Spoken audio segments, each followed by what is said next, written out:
I'm not lying in bed all day because I'm depressed. I'm lying in bed all day because I'm broke and I can't afford to do anything else.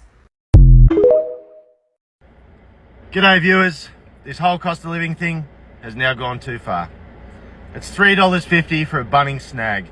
I got me change, I got a $2 coin in my hand, I got all excited, a bit horned up, and walked out the door, only to be told that no sir, it is no longer $2, it's $3.50. When it is essentials like this that are now being affected, that's enough, Australia. But thinking about now, you go to the supermarket and things are more expensive. I recently went off on a rant about the yogurt I wanted to buy. I thought it was going to be $6. It was $8.30. And I was like, but that rage that even just presented itself there, it's $2. Like, have I got the $2? Yes. If I didn't have the $2, it's yogurt. Like, life goes on. It's not about the yogurt. There's something else there about that very sort of primal threat to our needs being further out of reach, or particularly when it's basic needs. I've been forced to drop out of university because I simply can't afford to keep studying while keeping up with the rising cost of living.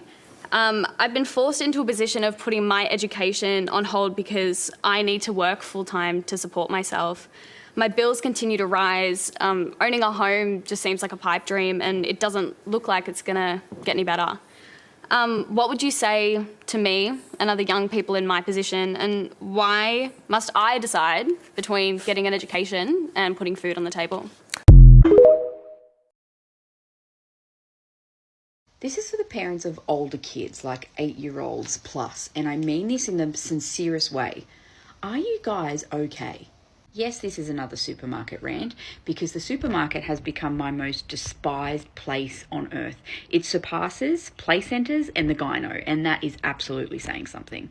I just dropped into Coles to grab a few things, and I'm trying this new thing where I'm spending intentionally, and I'm thinking about where every single one of my dollar is going. And for me, I prefer to support the local grocer than to support the big food chains. Mexican tonight, so think like black beans and diced tomatoes and corn out of a tin, like things that are meant to not cost a lot of money.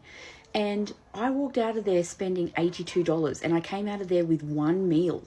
I have little babies. I have a 3-year-old and a 1-year-old, and between the 4 of us, those two, my 3-year-old doesn't eat. She eats oxygen. So like, to combine, they're probably the equivalent of 1 child and 2 adults. Like, how are you feeding these pre-teens and teenagers who are like garbage disposals, who just eat everything? I know that's what I did when I was a kid.